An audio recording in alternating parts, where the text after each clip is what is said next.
Welcome, Chris, to Metalladium Pages. It's a great pleasure to talk with you, obviously, about I think for the biggest band into the slam brutal death metal, because you create this style since the 90s.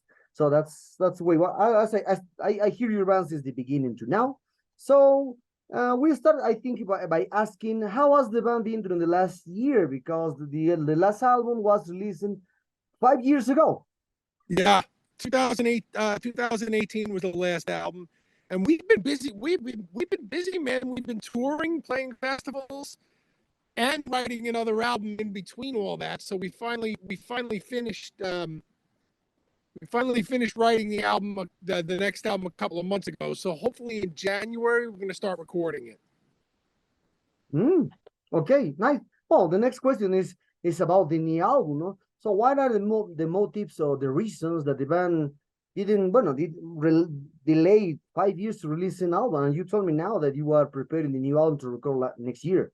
Yeah, because I mean we were busy. We're not we can't be full-time musicians, so everybody has to work, and then we tour. You can't. You're doing really well, and you're writing the album, and then somebody says, hey, you want to go do a month tour with the Inside? You go, okay, yeah, you do it. And then you do a month tour with the Inside, and then you have to stop doing band stuff for a couple of months because you have to work more to make up for the money you lost while you're on tour. So it just keeps getting delayed, and we kept getting busier and busier because we kept getting better and better, more and more opportunities for shows that we couldn't pass up. So that gets in the way of the writing process. So it's like a balancing act. What do you do? Write the album or go out and tour, make new fans and connect with your other fans? So always it always ends up being we want to go out on tour. So okay. Oh, talking about the tours. But next week you will play here in Monterrey, Mexico, in Mexico Metal Fest. Well, a great festival here. So how was your expectations about this festival? How do you know about the Monterrey, Mexico fans for Internal Bleeding, especially? When I started posting about the Mexico Metal Fest on, social media, that's when I started learning that we have a lot of fans in Monterrey area, and a lot of fans who are going to the show that are excited to see us. So I'm super excited about it. I'm looking forward to it. I'm looking forward to the whole thing. The guys are taking a couple of extra days to hang out down in Mexico instead of just flying in and flying home. We're gonna be there for the whole thing, so we can really sit back and enjoy the whole spectacle. So we're now talking about from the presentation of the Mexican Metal Fest. So how will you figure the set list, talking about, because you have more than 7 albums, you have more than 30 years of existence. So you are the biggest, you are the foundation, you create the foundation of the slam brutal death metal around the world. So a lot of people are coming for you to see one of the biggest bands into the brutal death metal scene. So how you figure the set list? You were more focused on the first 2, perhaps focus on more albums, who knows? My set list our set list kind of spans the whole. There's a little of everything, little new stuff, a lot of old stuff, some not so old stuff, all mixed in. So we kind of, our whole career, we don't get a lot. We never get a lot. I mean, if we were headlining, we would do an hour set where we could cover a lot of songs, but we don't get a lot of time. So we usually get like 30 minutes. So it's tough to condense a 30-year career into 30 minutes, but that's what we try to do. Oh, okay, nice. So talking about now a little one, beyond far away from the Mexico Metal Fest now, and talking about from the history of the Internal Bleeding since the beginning to now. Or as I mentioned 2 times, you create these styles now will be known as slam brutal death metal, but at the mid 90s, and nobody knows that it's slam brutal death metal. But you appear with a huge bands. I remember after being you were seen Embryonic Death and Torturement. A lot of bands appeared with this slam thing, and you are the only one that focusing very well that the slam sound. So now, how do you see now the scene into the slam brutal death metal? Because now you're still across the seas, and has a lot of bands in UK, has a lot of bands in Russia, Japan, Colombia, etc., etc.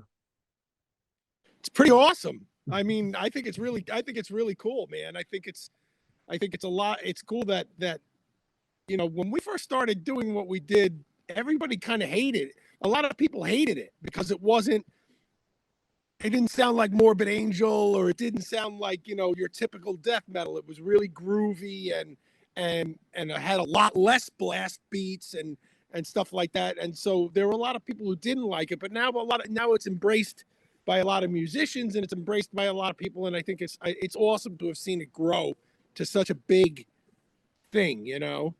It's really cool. Okay. But talking about also these expectations, and what kind of members do you have from the first for the first era in the slam brutal metal? Because I mentioned you, embryonic death, internal bleeding, and torturement after beat were the first bands into the slam brutal area. Then appears Devourman, a lot more, Dying Fetus, etc., with the sound of the slam put in its slam. So how was the first era of the slam brutal metal? I like the first wave of slam better than what's kind of out today, like Dying Fetus, Early Devourment, and stuff like that. I think it's a little less structured and a little more creative, I think, but that's my opinion. I think a lot of stuff that comes out today is really predictable, and the riffs are kind of predictable and stuff like that. I wish it would get changed up. That's not to say there's not some greats. It's not to say it's not great. I mean, I love it. I mean, there's so many good. There's so many good bands out there, like Party Cannon and stuff like that. I love all that stuff, but I guess maybe because that's where I grew up. I grew up. When I first played, us and Dying Fetus played everywhere together. So I have a soft spot for the early wave of slam. Demonacy from New Jersey, band like that. I have a real soft spot for. Nice, nice. Interesting to know about it. So, corrupting influence was the last album from Internal Bleeding in 2018. At that time, you was with Unique Leader Records, but as you can see now, since Eric Ligmar passed away in 2002 years ago, a lot of bands are trying to get other labels because Unique Leader is not the same without Eric Ligmar. So perhaps are you staying for the next record with Unique Leader Records, or perhaps you will find other label to release the new album? Well, I mean, we have a contract. That requires us to do one more album with them. So we're going to honor our contract and do one more album with them, and then we'll see what happens after that. Oh, okay. And so, well, as I mentioned, you create a lot of you create one of the first one. You are one of the first bands into the slam brutal death metal, and now, as you can see now, the people are talking about that Suffocation, like Cryptopsy, Dying Fetus, like the first technical death metal bands around the world. But according to many people talking about the brutal death metal, usually the brutal death metal is very technical in the rhymes and the drummer styles, etc. It's not necessary to put the article technical brutal death metal because it would say brutal death metal. It's not like that. So what's your opinion about now? The reviewers have said that this common thing that created technical brutal death metal, they're creating the label more, I don't know, more intrinsic and sometimes technical brutal death metal. We all know that the brutal and death metal are very technical in many ways. Yeah,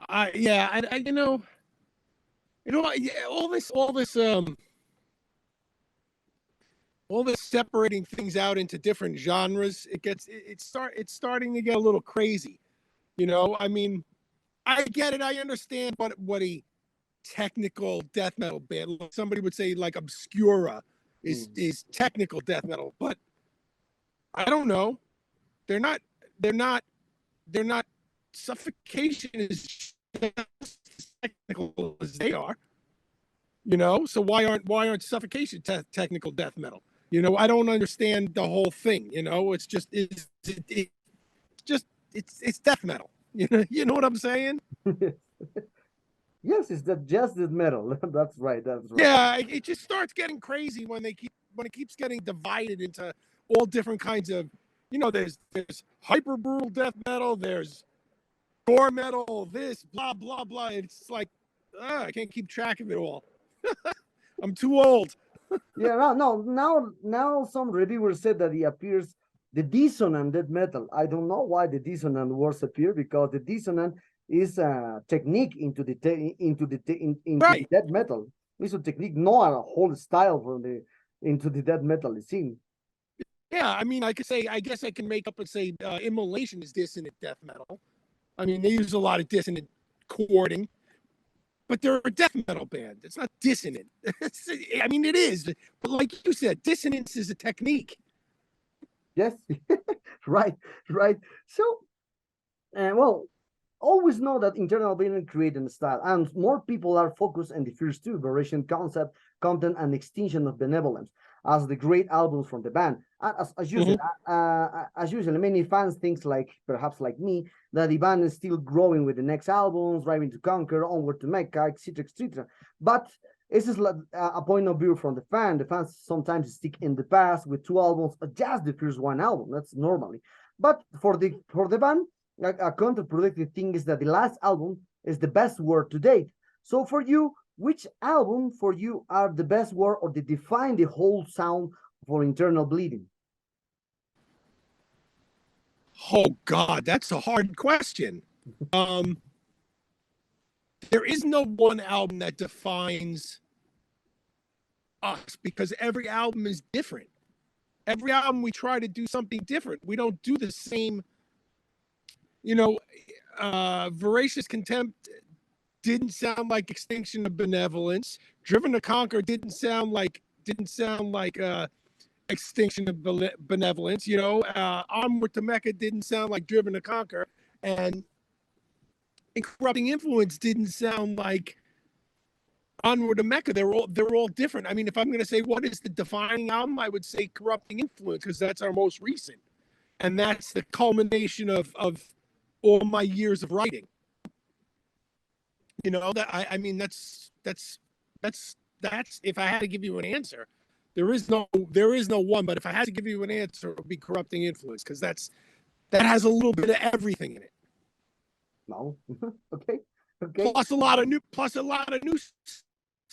I mean, because like you said, you like to see us progressing. That's because I'm growing as a musician, and I'm learning new ways to do different grooves and add different twists to things. And I mean, I don't want to play the same stuff I don't want to play the same stuff. I could rewrite Voracious Contempt 1,000 times. It would be easy. I don't want to do that.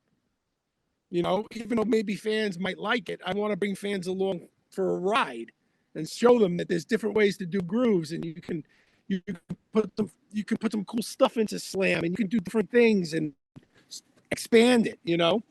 So Okay.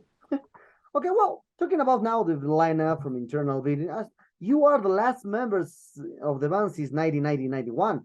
The other Chris, Kyle, Ryan, Steven appears in 2000 eras, so even 2010s era. So, so you are the last member. So how far the road since the beginning for internal bleeding to you? See a lot of changes of the lineup. They were obviously each member new changed the complete sounds of the band during the years, because it's normal that a new guitar player puts her ideas, the bass player, the drummer, etc., etc. Or perhaps do you consider like the gatekeeper of the sound from internal bleeding? Well, both can be true at the same time. So let me answer your question about how was it dealing with all the changes. At first, it was very hard to deal with and very upsetting. But after a while, I just got used to it, because I said, if I'm going to keep going, and this is going to keep going, people are going to lose their passion for it, or whatever. They can't do it anymore, or whatever, and they're going to fall by the wayside, and that's just what happens. So eventually I got used to band members coming and going. I hate it, but what are you going to do? You know, I mean, it's just the way it is. Mm. Now, you made an interesting statement about, am I a gatekeeper for the sound? And the answer is yes. And I only recruit musicians who understand what I'm trying to do. So if I get a replacement musician, they already have to understand who we are, what we're doing, and they have to like it. You know, if some guy comes in and starts doing, you know, crazy, flashy guitar solos and all this, he's not going to be in the band. That's not what we want. I want somebody who can write good rhythm guitar. You know, Okay. same with bass. I don't want a bassist that's showing off all over the place. I want a bassist that's going to hold down the bottom end, and they understand that coming in. So, of course, they have their own ideas. I mean, Ryan helped me write a song on this new album that's going to come out. He helped me write a new song. Of course, Chris has been my writing partner for many years now. So it's working out good. But I am the overall gatekeeper. I mean, if I say I don't like something, it doesn't go. Mm-hmm. Okay. Okay. Well, But I'm not a jerk. I mean, there might be stuff that I might be like, I don't know about it. All right, I'll give it a chance. You know, so I'm not like, no. I want to give, if it might not rub me the right way, but it rubs my guitarist and the rest of the band the right way, then I'm not a dictator, you know. So if they all like it, let's keep it. Let's try it. Let's see if fans like it, you know. okay. Okay. Well, a few seconds ago, you mentioned about talking about liberation content, the extinction of benevolence. Well, at that time, obviously the bands didn't have a good technology to record the albums because it's normal. It was the last era of the 90s. That's normal. Yeah. But now, as you can see, a lot of bands are trying to re-record as a trend, or perhaps for the sales, for the labels. As you can see, the Cavalera brothers recorded the first stuff from Sepultura, the first EP, the first album. Then you saw the Norwegian black metal, the Shooter re-record the first EP of the band of the 1997.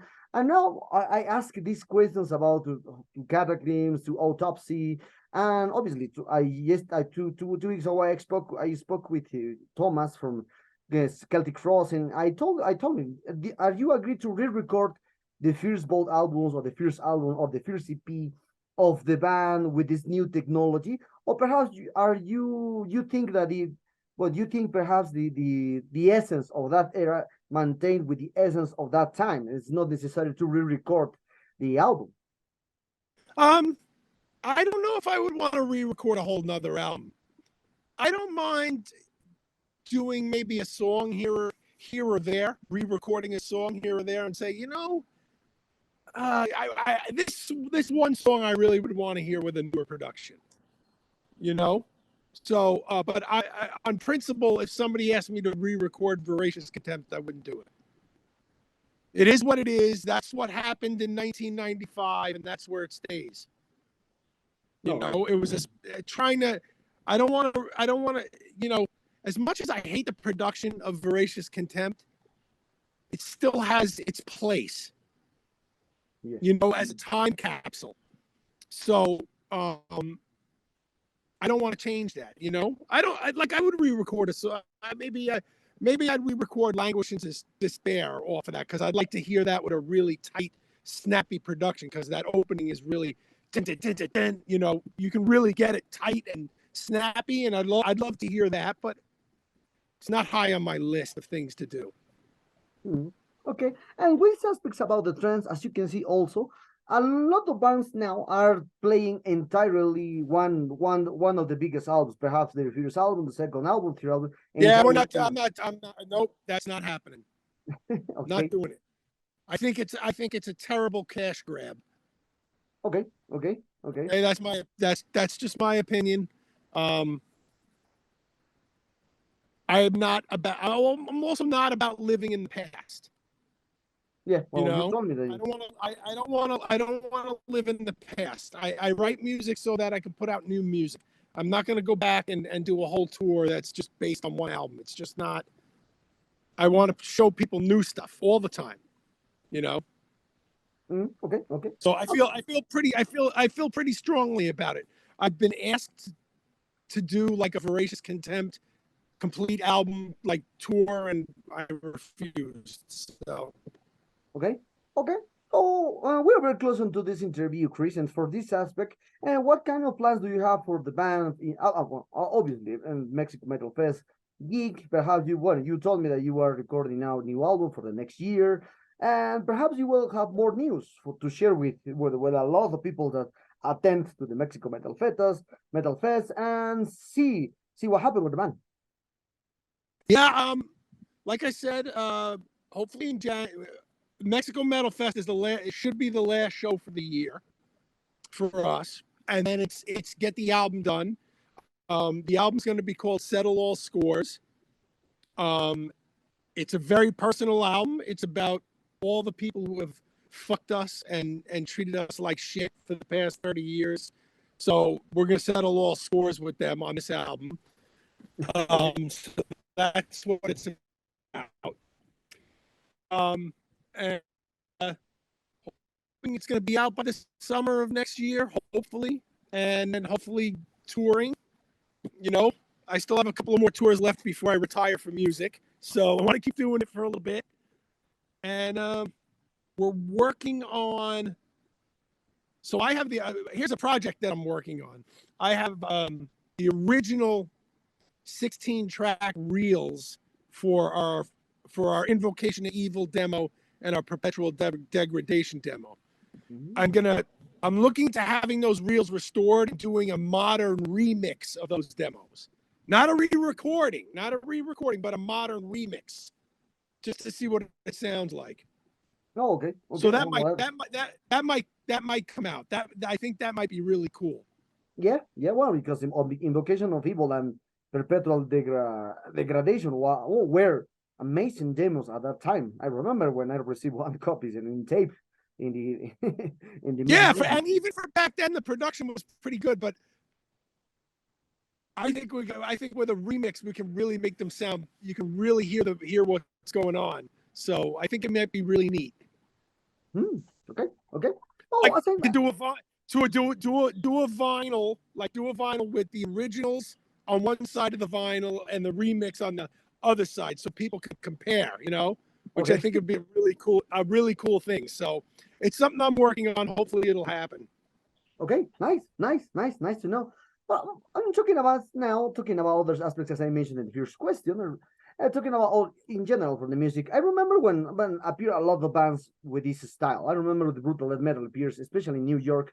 Well, Suffocation, Broken Hope, Pyrexia, Mortician, Cryptopsy, etc. Then appeared the second wave like You, Embryonic Death, and Torturement. I remember Dripping. A lot of bands appeared. Dying Fetus, Dying Fetus not bigger enough until the end of the 1980 with the Killing Adrenaline. I remember very well that when the album appeared, everyone's blow up with an album. But I remember that just You from that era, especially from the slam era, for the first wave of the slam era, are still exist one even after we returned, but the new change because after we is more progressive, more progressive death metal than brutal death metal now at the first. So what happened at that time that the old bands just creating demos, and no officially release an a first album because Embryonic Death never released an album, and Torturement says it's the same. Was the same. I think there's a lot of reasons for it. I think part of the reasons is like when that wave came out with like Entorchment and stuff like that, the scene was saturated and most record labels already had their bands, so they didn't want to pick up any more bands. So these bands languished by just constantly putting out demos because they couldn't get picked up by a bigger label. I think that's probably the problem, you know? Okay, part of the okay. Yeah, I think that's part of the problem. And I also think that a lot of it was just short-lived. Entorchment wasn't around very long until they broke up. They didn't have enough time to get themselves noticed. Same with like Torture Crypt. They were around, but they broke up before people started realizing that they were a great band. So I think there was a lot of that going on, and I also think the scene was kind of saturated too. Oh yeah. So talking about other kind of aspect, as you can see now, the technology are more present into the music industry. Now are people creating a lot of stuff by himself or by themselves, creating stuff like all playing bass guitar player by themselves with the AI, especially now we see the AI creating voices from Freddie Mercury, from Dio, playing songs with Metallica now. That's a curious thing. It's a curious thing to see on YouTube channels. But it's for a lot of artists, it's not a music because it's not created by humans. The music needs to create by humans. That's important because you have the sensations, the feelings into the music when you hear it. So, what's your opinion about now the artificial intelligence is more present with the all entertainment area? I'm not a fan of it. I mean, I use it professionally in my life as an advertising person. I use it to help me research and things like that, but it can never replace the human touch or the human voice. Okay. I mean, I have a certain style, the way I write, not only music, but the way I write words, because I write a lot for work. There's no way AI can get that style. It's not going to be able to copy that style. It might be able to help me research it, but it won't research what I'm trying to do, but it will not write with my kind of flow or my kind of style. And that translates right to music. I mean, I see a lot of AI stuff and people are like, oh, this looks so real. And I look at it and I'm like, this is fake as fuck. It looks fake as fuck. Because it can only generate like perfection. It can't generate a human thing. It can generate a perfect thing. If you say I want a picture, you tell AI I want it. AI write a song that I've heard people like you were saying. I think Metallica. I heard said AI write a song like Metallica or whatever. And yeah, it kind of sounds like Metallica, but it's garbage. Yeah. It doesn't sound good. Yes. It's not like human beings made it. It's like a giant made it. Yeah, that is true. That is true. It's a giant aggregator. So we'll see what happens where AI. We'll see where AI goes in the impressive. And I would never want it to take over true art. Oh yeah. Okay. Well, Chris, the sad times arrive at this interview. I hope you enjoyed this one like me. I did. Thank you for having me. Okay, it was a great pleasure to talk with you. Thanks for this time. I hope perhaps do you want to add something to your Latin American fans and obviously Mexico Metal Fest fans and Metalerium followers? Well, I think all my friends south of the border, thank you for all your support. I've gotten so many emails and letters from people all over, besides Mexico, Colombia and this, that, all over the place. And it's great. I want to be able to play more down there. I'd love to go to like Peru, do some more shows in Mexico, and tour down there. So hopefully that one day will happen. I really, really look forward to it because guys are my kind of people,